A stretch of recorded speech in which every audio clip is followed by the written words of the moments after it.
So in this one, we are working on the 4L80 rebuild. Once again, this is the one for the Avalanche. The one for the bus obviously is done, but this one here I've been trying to do some modifications to, and the plan is to dual feed the direct and just do some other minor stuff that, you know, for longevity and durability on a higher horsepower build. I'm not going to make that much, maybe 600 horsepower on this, but the truck's heavy, so I'm trying to do what I can. So I've done a few things. I have checked the clearances, checked the tolerances, the rear end play. I think I got down to a few thousands, which is pretty good. And then I also did the middle planetary, which there's not really a spec for, but I think that's inside of 5,000s because I have a bunch of 5,000 shims. I wanted to show you guys all this stuff, but I just gotta get this thing together. Like I said, I'm working on a house right now, so I'll update you guys with that kind of stuff. If you guys are somebody that watches all the videos and cares about that stuff, then you'll see that. Don't worry. But for right now, I got to try to tidy up all my loose ends over here at this house before I move. So got a lot of projects. So we got this transmission we got to build. I at least would like to be able to take this transmission over to the new house as a unit. So that's what I'm going to try to do, just at least slap it together, built, so I don't have to pull it back apart, you know, correctly. I could build it right now, you know, and then with the intent of taking it back apart, but what's the point? So I'll just put in a little bit more of effort now, and then I'll have basically like a reman tranny that's built for me to put in my truck. So I need a few more parts for that project, and that's a whole nother thing. The truck's going to be down for a while, so I'll cross that bridge when I get there, but for now we can build this tranny, you know, to get it ready. So I'm just gonna tell you guys what I have done so far. So like I said, I checked the rear clearance on this guy here, and that's just like in and out on this output shaft, which I'll check it. I mean, it's like, feels pretty good actually. There's like, it feels like no clearance. So we'll double check all that stuff later on. But for right now, I'm happy. I know it was pretty tight. I plugged this hole right here. You can see this third hole. That's the reverse hole. Plug that one with a little red Loctite in there. That's what they want you to do. We'll use a little cut plug. Came in my rebuild kit actually. I still have to put the center support bolt in there. Center support is in there. It's missing the second sealing ring from the top. That's part of the dual feed direct mod. And I have my intermediates all stacked in there with the snap ring. So next step for me is to build the direct. So I'm just going to show you guys some of that, and basically I'm going to bring this guy over to the press, and I'll save this little washer here. This is got to go on there. I'll bring this over to the press, take this spring pack off of here, and then I'll pull the piston out, and I'm going to replace the piston. I also need to drill a hole in here and remove the lip seal from the inner area. So I'm going to try to do that, and then I will get the new piston in there. I broke my tool, so I'm going to have to just use a feeler gauge on this one, and hopefully we don't have any air leaks, but we'll cross that bridge when we get there. Alright, so I took it apart again. That's what happens when you build things late at night. I don't know what happened, so I just want to make sure of a few things, and while I'm in here I'll probably show you guys a thing or two. So essentially this is the rear planet here. You can see these guys spinning in there when I spin this guy, and this has bushings down there and all sorts of shims and stuff. This shim right here is from somewhere else. There's normally a plastic washer here, but you remove the plastic washer that's here and then use this when you rollerize the rear.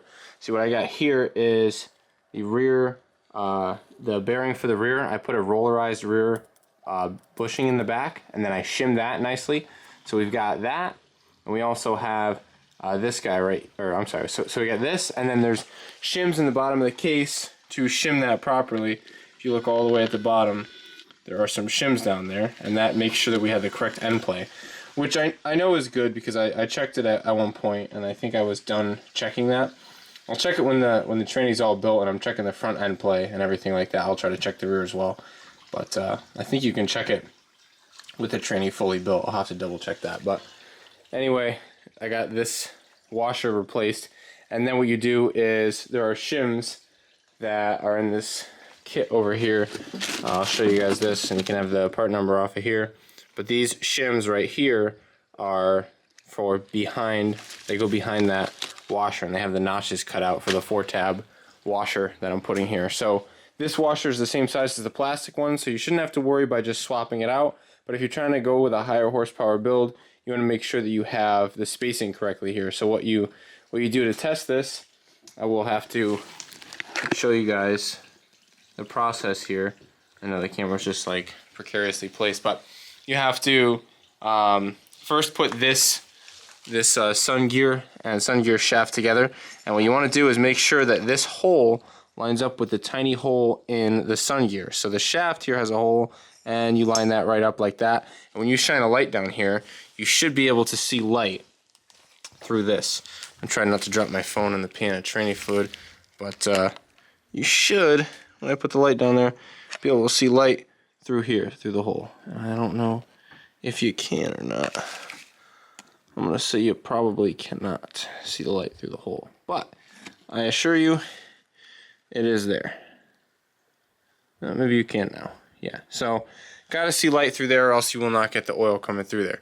So once you get that lined up, you can drop this guy down through here. And I'm trying to do new bushings wherever I can. In some scenarios, they're not getting new bushings, but I'm doing my best to do them where I can. And so then you've got this guy, he drops down into here. And I got my play on, I'll show you how to check the play on it. 1 second. So this right here is where you would check your play. So you want to lift up on this after you get your center support in. So now I'm going to put in my bearing here. This bearing goes in like this, and then the race and the other piece of the bearing are actually, the race is actually on here. So we should hang out on our center support, and our center support will go on. And you just spin this till it drops into the slot with the sprag there. And we're seated. So now what you do to check this planetary, this rear planet, I'm sorry, this is like the middle planet. You just want to lift up on this. You probably can't even see it, but there is some up and down movement there. And that's what you want. So I'm just verifying this is properly built, and I am happy with the way everything was lined up. So I'm just going to lower this back down into the transmission now. I'm happy with it. I was just second guessing what I had done prior. So I'm just going to go ahead and clamp it with my big C-clamp. And pick it up and lower it back down into the transmission, aligning the hole in the center support that you probably cannot see. This guy right here. Nope, no, you definitely can't see that. The hole in the center there, I'm going to line that guy up with the hole in the valve body to stick the bolt through. Alright, so I used my big grips there to reassemble, and I got it all put back in there. I didn't line up the clutches here. I will try to go back and do the alignment on the intermediate clutches so we can get that in. I think I have a tool for that. I'll have to look for that. But anyway, I think everything's good to go. We got our second seal ring taken out on the center support. Everything is lined up as far as the bolt hole goes, and we have our cut plug in there with red Loctite. So we should be good to go on our dual feed mods. I also Scotch-Brighted inside of where the pistons go here, and then I hit it with a little bit of that lubricant so it doesn't rot on me, because it was starting to get a little bit corroded. Still want to try to change this seal here, and yeah, I think that's pretty much it. I put the intermediate band in there. I'm not replacing that. I did replace the low and reverse band, because I think that's a good thing to replace. It seemed pretty worn out. It was pretty weak. So yeah, I'm just going to go through and reassemble. Like I said, I got to take apart the direct drum right now, so I'll show you guys that. So this is my little improvised compression tool here. I mean, obviously having a press is huge for anything like this. You can improvise like whatever you want to push on it. But I pushed down on it, and we were able to get our snap ring out here. So I'll go ahead and bring this guy up.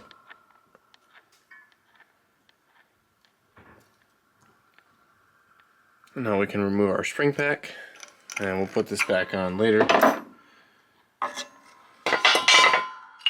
That worked out pretty good for us.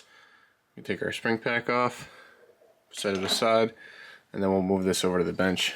We're gonna take out our piston, which probably come out nice and easy. Yep. And so we'll add this to our parts, and we'll get our new piston, which is, I believe, this one. And we'll have him ready to install. So yeah, we got to drill our hole in the corner of this thing and remove this lip seal right here. So I successfully drilled my bleed hole. You can see here there's my 1/16 inch bleed hole, 60 thousandths or 1/16 of an inch. There's also the little check ball over here, and I noticed there's also a hole right up here, which I don't know if nobody mentions it, but there's a hole right above that check ball location. Hard to get it to focus here. Well, take my word for it. There's a hole right there. But there's this hole here for the bleed. And we should be good with that one. I don't think, it's mainly for a race application. You don't have to do this, probably, if you don't want to. But I'm just doing it because, that's what the internet says to do. So I'm just following what most of the big names in this training building stuff do. So, drill the bleed hole. I got some red rag in there. I'm gonna get some brake clean and just blow all this whole thing out, and then I can put my piston in and start stacking clutches, and then we'll be good to go on this direct. We can slide him in, and we can start working on the forward. Okay, so just a quick note: when you're going to press this back down, be careful and don't destroy the spring pack like I did, because I bent this whole left side up. You can see it's all tweaked because it wasn't lined up, and it caught on the snap ring groove and then totally screwed me up. So luckily I had another one from the drum that came out of this thing that was smoked. So now this drum and spring pack are both smoked. So I'll put that in my parts graveyard. Yeah, so don't make my mistake, and be careful. And make sure you don't line up this snap ring with one of these lugs here. You want these lugs to be holding it down in 4 locations, and then you can loosen our guy here, and he should lock into place nice and square. This thing was not square the last time I took it off, but it does look better now. Let's just take a visual, but I think we're ready to start stacking clutches in here. And I did get the piston in. All you really got to do is hit it a little bit. I'm going around with the feeler gauge. I had my 90 or my 45 degree feeler gauges. I don't know where they are, but this one works not as good, but okay. I was able to get the snap ring in. We got a little marring going on here and there, but I think it'll be okay. Snap ring's in there good now, and the piston's in. Hopefully it's not cut anywhere. I didn't really have to work it that much, so I'm feeling pretty confident with that. But anyway, we're just going to move forward here, and I'm getting a scam call. But we're just, we'll stack the clutches now. Okay, so I got it all built. I don't know what I was thinking. I soaked a bunch of intermediates. I don't know why we have so many intermediates. I thought I had more direct clutches somewhere. I have a lot of parts, don't get me wrong, but I think somewhere here are more direct clutches, because I just thought I had more. I've got overdrive and overrun clutches here, and I have other clutches over here, but I don't have any more direct or forward drum, because the forward drum and the direct are the same clutch. So I need to maybe look into that. I thought I had enough to do what I needed to do, so I need to look into that, try to find some more direct clutches, and that'll be my next hurdle to build the direct over here, because like I said, I think these are the same. And then and then I got those are the overdrive, and this is the overrun, this is what was burned in this tranny, these guys right here. So I bought new steels and new clutches, so I'll worry about that in a little bit. I hope that this guy's okay. We're gonna have to see. I don't know why that burned. It could have been sealing rings walking around, or parts walking around because of worn out bushings and stuff like that, causing leaks. I think that was probably the issue. So this shaft still looks pretty good. We'll have to reseal that. But I think I'm going to call it quits for tonight. I've done enough. I'm gonna maybe look into checking the clearance on this because it feels very loose. I don't know what the spec is supposed to be on that, but I want to try to look into that and slide a feeler gauge in there. Probably should have stacked it without the spring pack in there. It'll probably would be easier to measure, but I'm gonna try to do it anyway, and we'll check the clearance on that. So I bought this tool, and I'm sure I'll find another use for this in the future now that I have it. And any tranny rebuild that I want to do bushings on, this is kind of a cool tool to have where you don't destroy everything. I did cut some bushings out of the old sun gear shaft, and I did make some small slits on the inside. I cut them with a grinder, and then I like put new ones in here. And I wanted to put new ones in the other one, but I didn't get new ones, and they already fit pretty tight in that sun gear shaft, so I think I'm just going to send it. I don't want to do it again. I'm trying to just get this thing together, and it already has good bushings. The bushings that were in here were probably not so good, but this is a different sun gear shaft, so I think we'll be alright. I changed the center support bushing, which I think is a very important one, because that's what was bad on this one.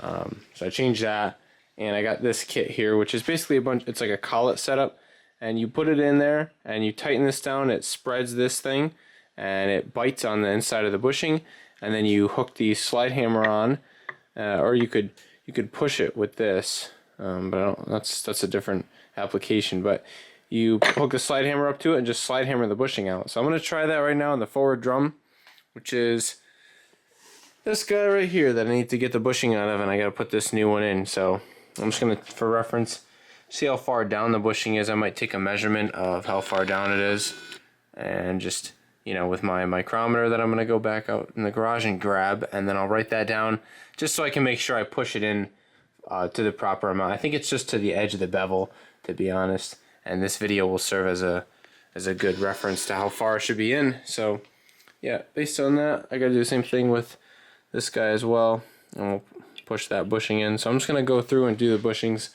one by one as I need to build these drums. So the direct is built.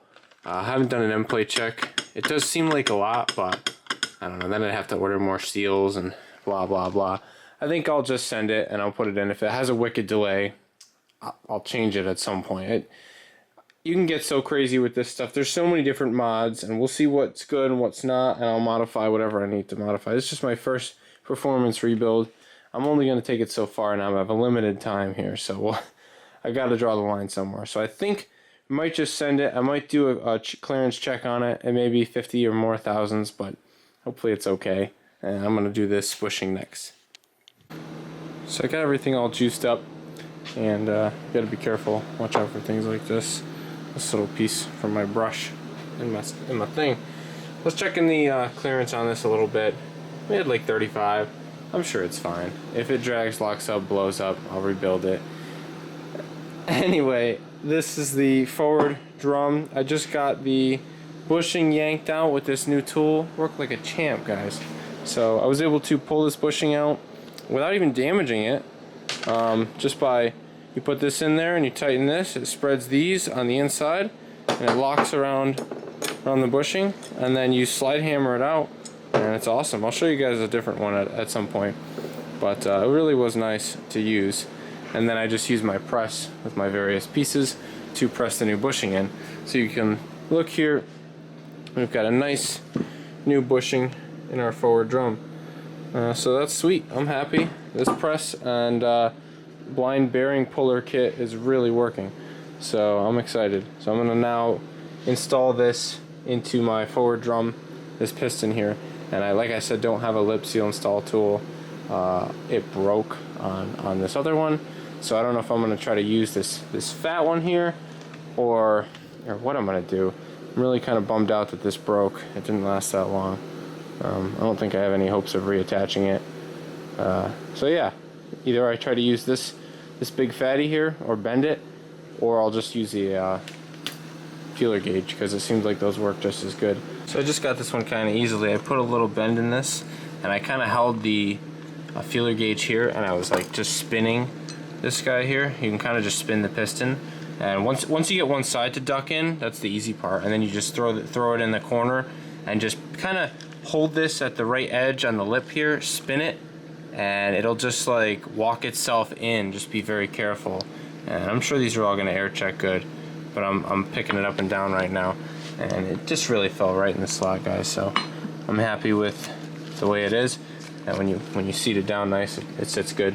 So now we can put our spring pack back on, and we're ready to stack clutches on here. So we did pretty good tonight.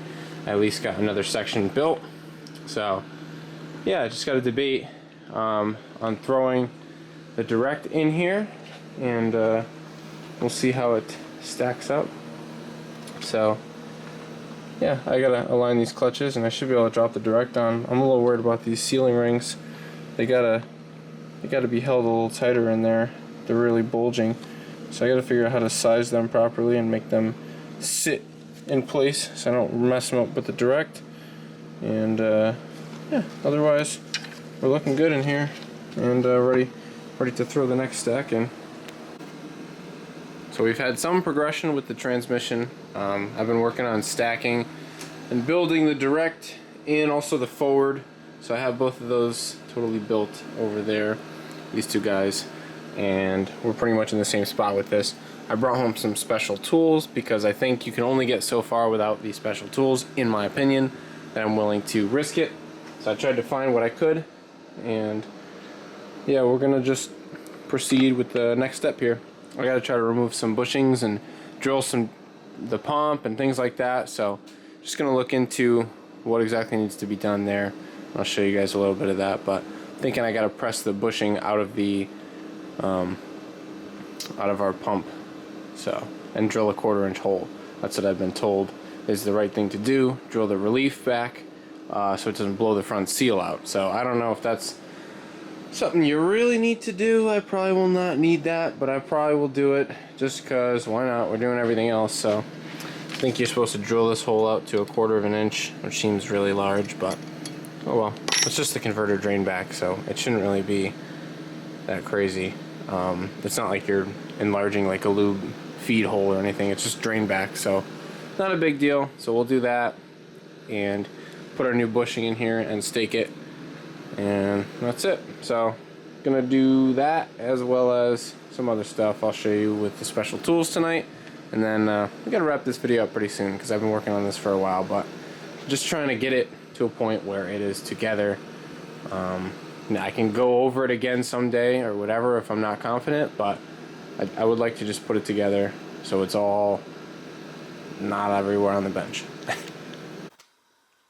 So I think this will be the final clip in this video. I'll show you guys what I've got done to this point. So I haven't touched the pump yet. That's something I want to work on. Sealing rings on the shaft here I need to do, but I didn't bring the right tools home. I don't think I need a different sizer for it, so I'd like to have all that in place before I mess with it.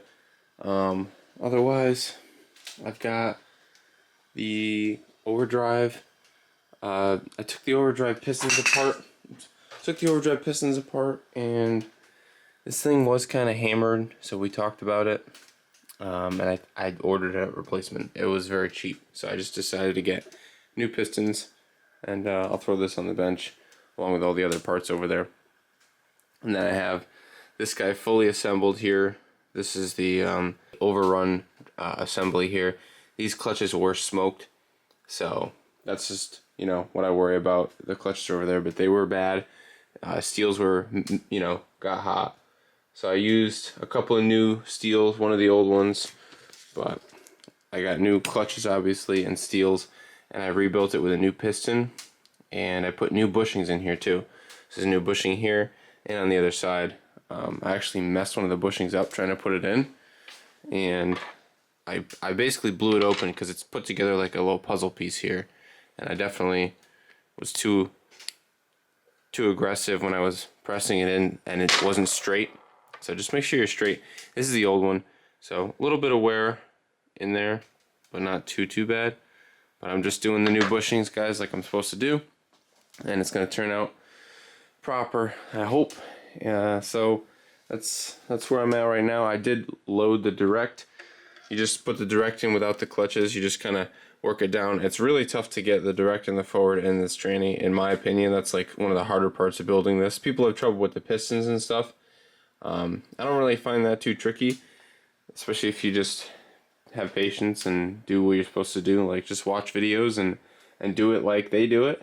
And it's, you know, just be patient. It's not going to be easy, and you got to visualize what you're trying to do. You're trying to just roll that lip out of the way so you can slide everything down, and then throwing your parts in here is you have to basically align the splines of some of the hubs with clutches on the way down, and also lock in with sprags sometimes. Like this guy, you have to lock in with sprags while you hit the clutches. That one's pretty easy, but I had a hard time with the forward because there's just a lot of moving parts. You gotta spin it around a bunch of times, and you know you're down when you get the solid metal clunk. It's hard to do with one hand, and this is pretty sharp too. But got this to this point.